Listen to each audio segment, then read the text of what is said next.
I always thought my mother was a woman of principles. Straight, cold, unshakable, the kind of person who never bends, no matter how cruel life becomes. She used to tell me that truth was a double-edged blade, and that not everyone was brave enough to bleed from it. At the time, I didn't understand. I do.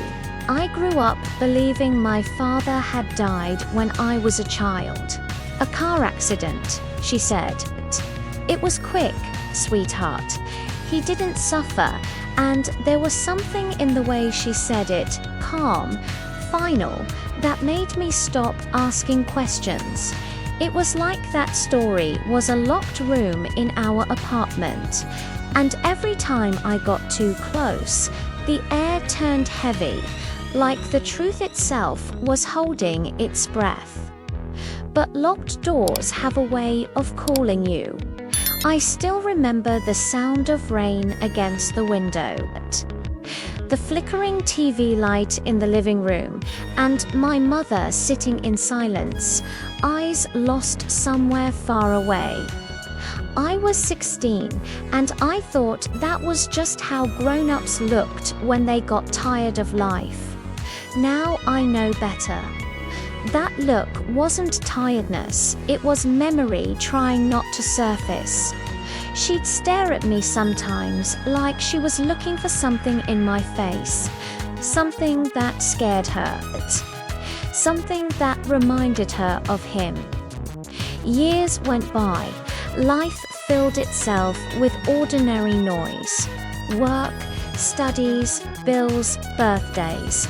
But inside me, there was always a quiet hum, a feeling that a part of me didn't exist. Like my own story had been erased, and I was still haunted by the shape of what used to be there. It happened on a random afternoon. She was in the hospital after a fall, and I was cleaning her apartment, trying to keep busy. I opened a closet I'd never seen her touch, and behind old linens and a box of Christmas lights, I found it. A shoebox, faded, taped at the edges, and heavy. Inside was a folded letter and a photograph. In the photo, my mother younger, smiling. Next to her, a man, tall, confident, his hand resting on her shoulder. They looked happy, but his face, it stopped me cold, because I had seen that face before, not in pictures. In the mirror, the same eyes, the same crooked smile, the same look. On the back of the photo, a date, 1997, and a short note, scrawled in rushed handwriting, "Please forgive me." My heart started pounding so hard it hurt. I opened the letter. The first line was enough to shatter everything. "Maria, I shouldn't have come back, but I can't live without her." Without who? Without me? The world tilted. I sat down on the cold floor, staring at the ink as if it could change meaning if I just read it again. And suddenly, every moment of silence in our home echoed differently. The nights she thought I was asleep and cried in the kitchen. The way she avoided looking at car wrecks on TV. The way she froze when I asked about him. That night, I didn't sleep. By morning, I wasn't her daughter anymore. I was her interrogation. When she came home, I was waiting for her. The letter and the photo on the table. She saw them, stopped, and for a moment, it felt like time stopped too. She didn't ask how I found them. She just whispered, "He shouldn't have sent that. Who is he?" The words came out of me sharper than I meant.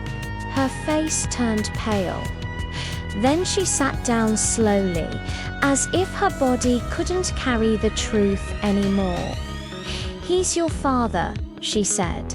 And just like that, everything I'd built around her collapsed. "But you told me he died." Her eyes dropped to the table. I lied. It wasn't even defensive. No justification. Just a confession. Like she'd been waiting years to finally exhale. "Why?" I asked. "Why would you lie about something like that?" Her voice came quiet, shaking, because I needed to protect you. But there was no protection in that tone, only fear. Deep, ancient fear. She told me the rest in pieces. How their marriage had turned dark, how he'd started to drink. How the night became something to survive. And how one night, when he lost control of the car, she decided to let the world believe he was gone. "He would have come back for you," she said, "and I couldn't let that happen. I wanted to hate her. I wanted to scream. But instead, I just sat there, staring at this woman I thought I knew. Realizing that every truth she'd told me had been built on a lie." She cried, but it wasn't loud. It was quiet, broken, like she'd run out of strength to even ask for forgiveness. "I know I took away your truth," she said. "But if you'd lived what I lived, you'd have done the same." I didn't answer, because I didn't know how. The silence between us was heavy, not full of anger, but of understanding that came too late. The next days were empty. The apartment seemed bigger, the air thicker. I watched her move slowly, as if she carried decades on her back. And I realized something I wasn't ready to face. She wasn't the villain of my story. She wasn't even the hero. She was just human, a woman who'd been afraid for too long, who had tried to save me in the only way she knew, by erasing the man who had destroyed her. One night, as I lay in bed, I heard her voice at my door. Soft, barely there. "I know I ruined everything," she said. "But if I could go back, I'd lie again. For your own good." She left before I could answer. And I think that's when I understood forgiveness. It's not an act. It's not a choice. It's a quiet understanding that some wounds never heal. They just stop hurting out loud. When she died months later, it was raining. Of course it was. I stood there, watching the sky blur with my tears, and thought, maybe love isn't about truth. Maybe it's about surviving the lies we tell to protect it. I don't know if I forgave her, but sometimes, when it rains, I still hear her voice. "It was for your own good," and I whisper back, "I know, Mum, but it costs too much."